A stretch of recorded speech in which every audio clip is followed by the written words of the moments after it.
où tu as été quoi? Banni à cause de la lèpre. Et quand tu entres, il faut qu'on sache que tu es un étranger. Tu dois dire impur, impur, impur. Et personne ne devait te toucher. Si tu t'assois sur un banc, on prend le banc, on casse et on le brûle. En d'autres sens, lorsque le lépreux entrait dans la ville, il entrait en demandant de l'aide. On déposait par terre, il ramassait et il sortait. Il n'avait pas le droit à la communion dans la ville. Je viens dire à quelqu'un, la lèpre est un signe de malédiction. Et la malédiction ne vient pas seulement de Dieu, mais aussi la malédiction vient de Satan. Parce que la lèpre est le signe d'une sentence prononcée par une autorité supérieure. Qui t'a frappé de la lèpre? La lèpre que tu portes, qui en est l'auteur? La Bible dit, c'est sans contredit.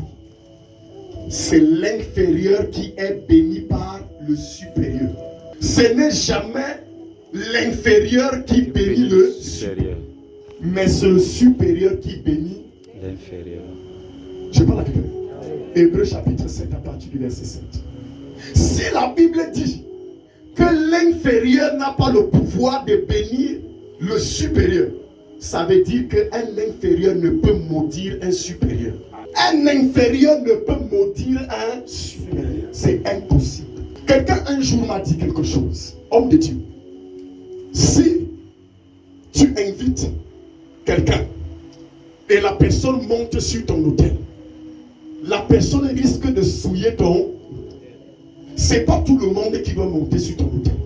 C'est vrai que c'est pas tout le monde qui doit monter. Mais je vous dis la vérité. Même si c'est un sorcier et un buveur de sang, tant que sa spiritualité est inférieure à la mienne, il ne peut pas souiller mon autel. Amen. La Bible dit que Joseph a épousé la fille du plus grand sorcier d'Égypte. Je parle à quelqu'un. Il a fait quoi? Il a épousé la fille du plus grand sorcier d'Égypte. Comment la destinée de Joseph n'a pas été modifiée par le contact avec cette fille? C'est parce que sa spiritualité était supérieure.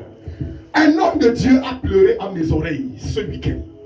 Il me dit, homme de Dieu, quelque chose se passe. Et cet homme de Dieu me dit, sur 100 pasteurs, il y a au moins 60 ou 70 qui ont fait des mauvais mariages. Il me dit, ce que je te dis est une statistique qui a été prouvée. Je parle à quelqu'un. Il dit que ça a été comment? Démontré. Sur 100 pasteurs, 70 ont fait des mauvais mariages. Amen.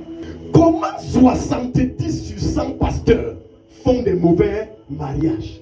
Qu'est-ce qui en est la cause? La cause est un mystère biblique. Et ce mystère biblique, c'est lequel? Chaque fois que Dieu appelle quelqu'un, selon qu'il est écrit dans le livre d'Éphésiens 4, alléluia, à partir du verset 8, la Bible dit, étant monté au ciel, alléluia, il a amené des captifs. Et après les avoir sentis, il leur donna aux hommes comme un don. Et il appela les uns comme apôtres, les autres comme quoi? Prophètes. Les autres comme évangélistes, pasteurs ou docteurs. Pour le perfectionnement des saints. Je parle à quelqu'un. Bon, maintenant, qui est donc le plus grand sur la terre? Si ce n'est celui qui est monté.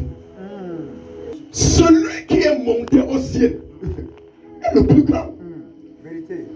Je parle à quelqu'un. Parce que la première des personnes dans notre ère, à partir de Jésus-Christ, nul n'est monté au ciel, sinon celui qui est descendu. Celui qui est descendu, c'est Jésus. Et c'est le même qui est remonté. Et la Bible dit, il n'est pas monté seul. Il a pris avec lui.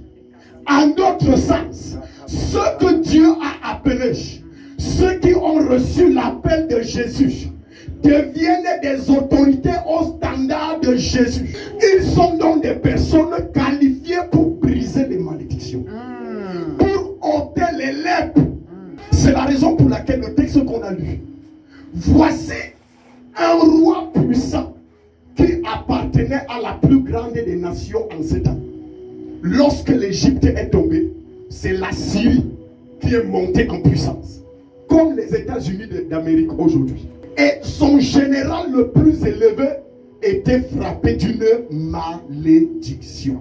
Si le général est frappé d'une malédiction, le peuple aussi a subi la malédiction. Comment donc sortir de la malédiction? Il fallait rencontrer une autorité spirituelle. Le seul moyen pour toi de t'en sortir, lorsqu'une malédiction est prononcée sur ta vie, va rencontrer une autorité.